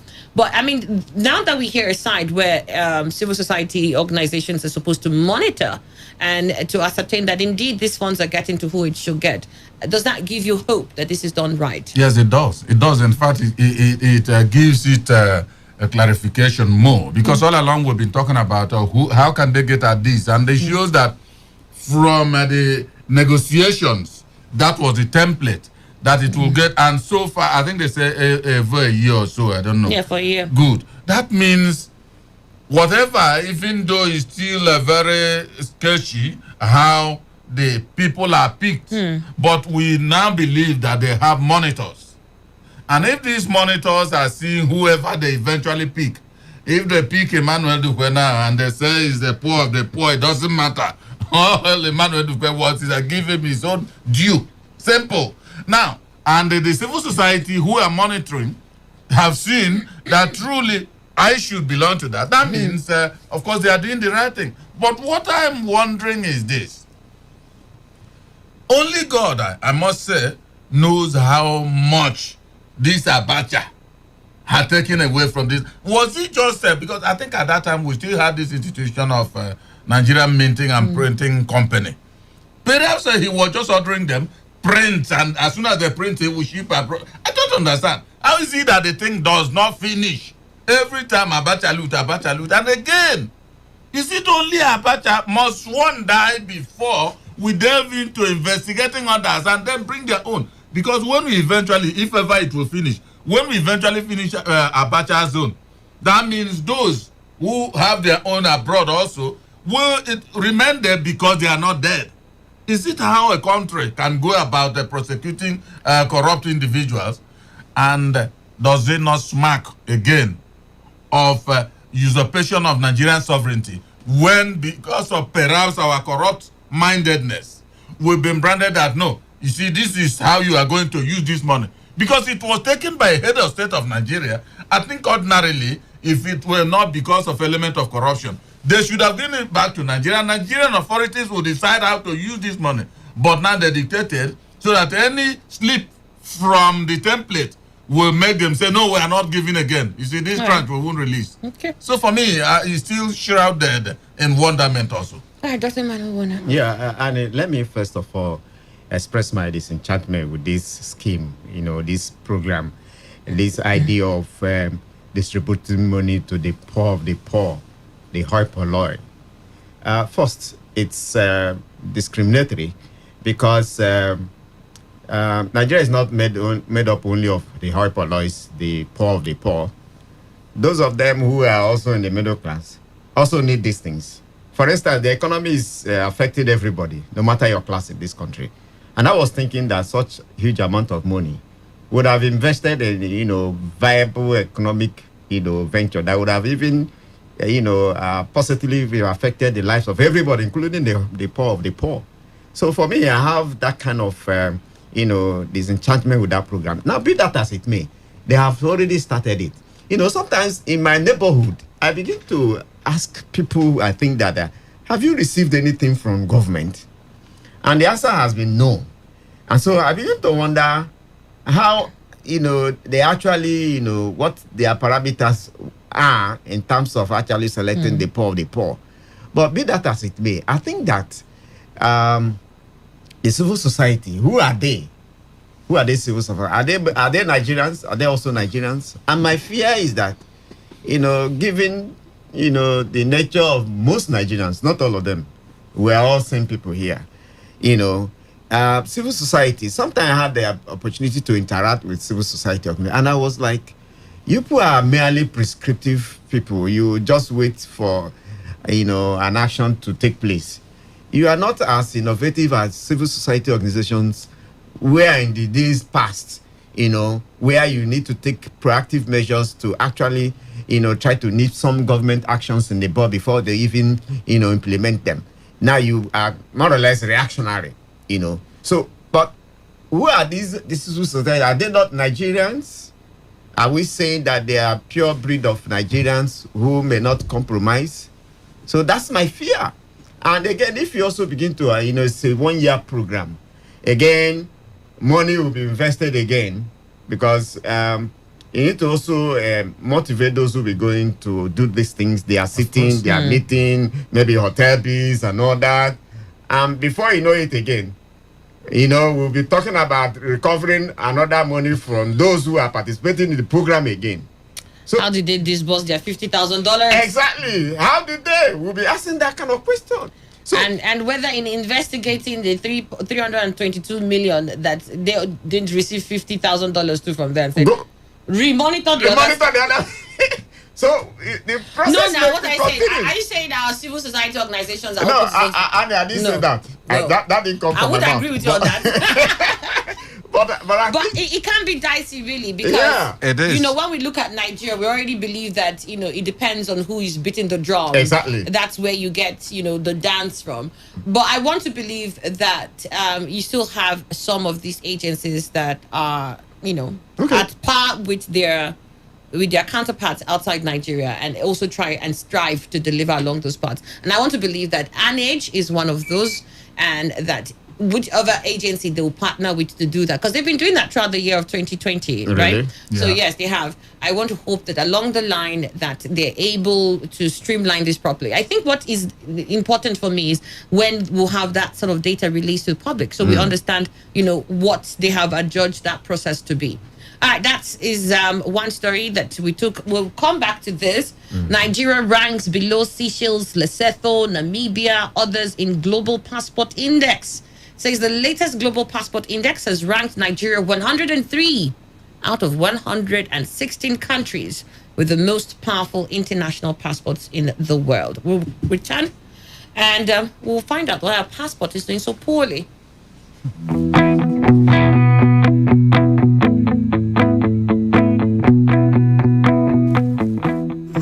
Today, 95.1 FM, the voice of the people. Every day, every hour, when the big stories break, depend on our 24-hour news team to bring you the latest. Today, 95.1 FM.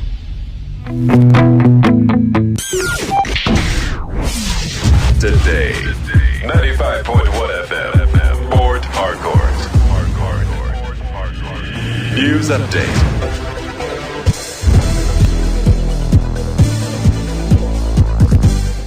Hello and good morning. Here's the news update on Today 95.1 FM. I am Annie Abdul Salam. River State government says the 2022 Envelope Fund launch will now hold on today, Wednesday, November 8th, 2021. Secretary to State Government Tammy Danagogo spoke during the Central Planning Committee meeting in Port Harcourt, affirmed that Governor Nyesom Wike will be the special guest of honor and chief host of the ceremony. Then Agogo, in a statement by his press officer, Juliana Massey, urged corporate organizations, philanthropists, and free-spirited individuals in the state to join hands in support of the veterans, widows, and children of fallen heroes. The SSG, who is also the chairman of the Central Planning Committee, said the Armed Forces Remembrance Day ceremony will hold on the 15th of January, 2022. The Academic Staff Union of Universities says it is waiting for reports from its branches before taking a final decision on the federal government's failure to meet their demands. The union's national president, Professor Emmanuel Oshodeke, disclosed this in an interview with journalists on Tuesday. Professor Oshodeke also said the government had not reached out to the union after its 3 weeks ultimatum elapsed on Sunday. ASU had on November 15th given the federal government a 3-week ultimatum over government's failure to meet its demands.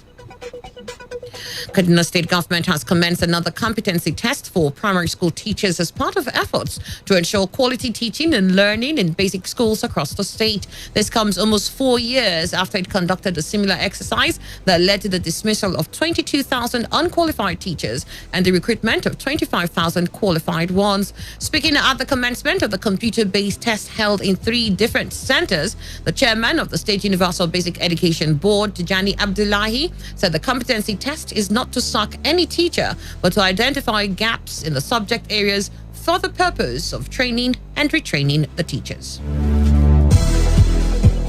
The Corona Upper District Magistrate Mikhail Kadiri has fixed December 15th for a preliminary meeting over the death of Sylvester Oromoni. The date for the preliminary meeting was fixed on the directive of the Chief Coroner of Lagos State Justice Mojisola Dada. This was in response to the request by the family of Oromoni for an inquest to be conducted into the cause of death of their son, who died last week. The Oromoni family had on Monday briefed the law firm of Senior Advocate of Nigeria and human rights activist Femi Falana to demand the inquest. Federal government on Tuesday got tougher with enforcement of the directives on compulsory COVID-19 vaccination. The federal government, which on December 1st disallowed unvaccinated civil servants from accessing their offices on Tuesday, barred off visitors that were not vaccinated from government buildings in Abuja. Reports say some contractors, journalists, and other regular visitors were stopped from entering various ministries in the Federal Capital Territory. Those that were barred were, however, directed to a tent opposite the Secretariat, where the vaccine was being administered. A World Health Organization official says existing vaccines should still protect people who contract the Omicron variant from severe COVID cases. It comes as the first lab test of the new variant in South Africa suggests it can partially evade the Pfizer jab. Researchers say there was a very large drop in how well the vaccine's antibodies neutralized the new strain, but the WHO's Dr. Mike Ryan said there was no sign Omicron will be better at evading vaccines than other variants. A new report by Reporters Without Borders says China is the world's biggest captor of journalists, with at least 127 reporters currently detained. It said China was conducting an unprecedented campaign of repression worldwide against journalism. China has justified the arrest of reporters and citizen journalists by accusing them of provoking trouble. RSF also noted that press restrictions had worsened with the pandemic. At least 10 journalists and online commentators have been detained for reporting about the COVID-19 crisis in Wuhan. And that was a news update on Today 95.1 FM. Do not forget, you need to take responsibility. Do wash your hands frequently with soap under running water, or use an alcohol-based hand sanitizer. You must avoid touching your face in eye contact surfaces as you go about today, as this will help prevent the spread of diseases. Do have a great morning. I am Annie Abdusalam. Thank you for listening. Port Harcourt, are you ready? Today, 95.1 FM, the voice of the people. Okay, it's live on Today 95.1 FM. Where else can be better? Tuning on to Today 95.1 FM, and we will make your day. Radio has never been this good. Today 95.1 FM, Port Harcourt. This is Today 95.1 FM, Port Harcourt, voice of the people.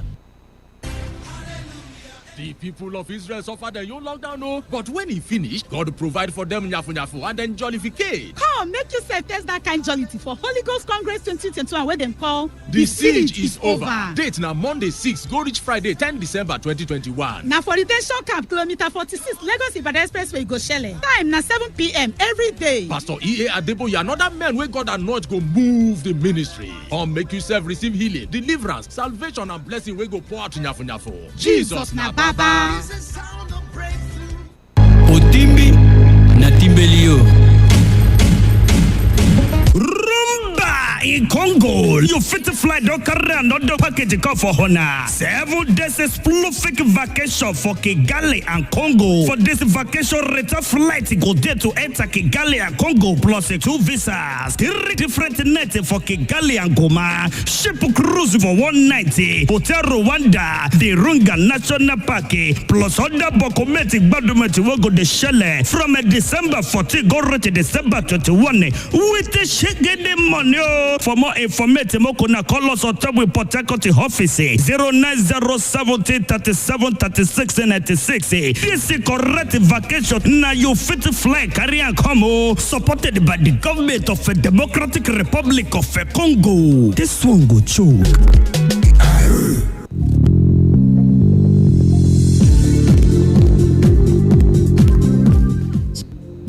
And you're still listening to Today 95.1 FM. I've got guests with me at this point in time, and they represent Gardost Properties. So I'm just going to allow them to introduce themselves. I'll start with you, sir. Okay, my name is Desire. Desire, Mr. Desire, good to have you. Thank you. My name is Chief Comrade Wilcox Nuka, representing SANU. Chief Wilcox, great to have you. My name is George Awani. George Awani, great to have you both. So I'll start with, let me understand what Gardost Properties is all about. What's that? What's Gardost Properties? Okay, Gardost is a real estate company. We are into real estate, and our office address is at number 158 Iwofe Rumo Precom Road. And we also have another office at the SANU Secretariat inside, RSU campus, my 3. And, we buy, we sell property. While we're here to tell our audience about, as regard the property we have at Barra, opposite the new RSU campus at Barra community, is actually selling for 750,000 naira. Okay. And, we'll get to all of that first. I just want to get the foundation of Gardost Properties. I heard you mention something about SANU. So you represent SANU. Yes. I heard you say something now. Yes. So what has SANU got to do with properties? SANU is River State Senior Staff Association of Nigerian University. Yeah, so what are you doing with we properties? We are interested in the property because we encourage our members to acquire property so that by the time they are retired, they cannot be stranded, being pushed away from their house because they cannot be able to afford house rent. So over the years, we have been encouraging our members to embark on land scheme. So now that Gardost came in and approached us, we have to go into investigation about how genuine the land is, and moreover, the land is situated directly opposite the gate of the new campus, agricultural campus of River State University, which is going to take off from May. And so SANU will not deem it fit for us to approach our So you're members. speaking on behalf of SANU and saying Yes. you've done due diligence, you've done the right investigations, and this is... and so we don't encourage our member to take advantage of this opportunity. Okay. All right then. So you did mention earlier where your office is located. Let me have that again. Where's the office located? Okay, we actually have 2 offices. One is at Iwofe Road at Rumo Precom, number 158 Rumo Precom along Iwofe Road. Then our second office is at the SANU Secretariat, RSU. They choose to give us that, office space because of our partnership